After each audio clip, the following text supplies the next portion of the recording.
Diqqat, aholiga tezkor xabar. Har bir bosh nasldor buzoq uchun 1-iyuldan 700 ming so'mdan subsidiya beriladi.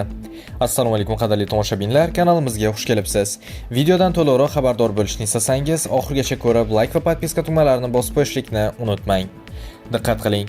O'zbekistonda 2026-yil 1-iyuldan 2030-yilgacha aholi xonadonlarida identifikatsiya qilingan sigirlardan olingan har bir nasldor buzoq uchun subsidiya ajratiladi. Bu haqda Prezidentning chorvachilik tarmog'ini rivojlantirish bo'yicha qarorida belgilandi. Hujjatga ko'ra, sun'iy urug'lantirish orqali olingan buzoq uchun 500 ming so'm, embrion ko'chirib o'tkazish orqali olinganga esa agrar sohada to'lovlar agentligi tomonidan davlat budjeti hisobidan 700 ming so'm to'lanadi.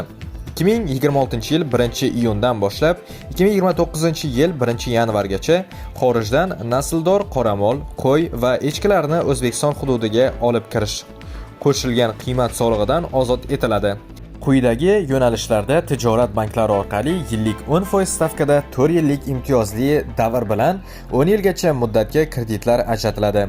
Chorvachilik majmualarini tashkil qilish hamda nasldor yirik va mayda shoxli qoramol xarid qilish loyihalarini moliyalashtirish uchun 5 milliard so'mgacha.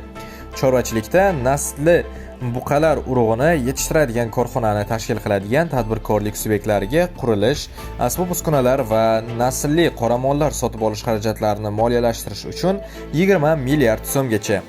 Chorvachilik yo'nalishida davlat kafolati ostida jalb qilingan xalqaro moliya institutlarining kredit mablag'i tadbirkorlik subyektlariga yillik 10% stavkada.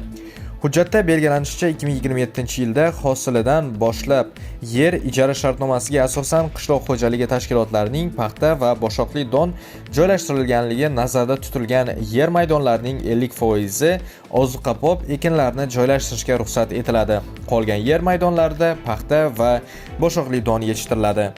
Do'stlar, shu va shunga o'xshash videolardan to'liqroq xabardor bo'lishni istasangiz, kanalimizga obuna bo'ling va bizni kuzatishda davom eting.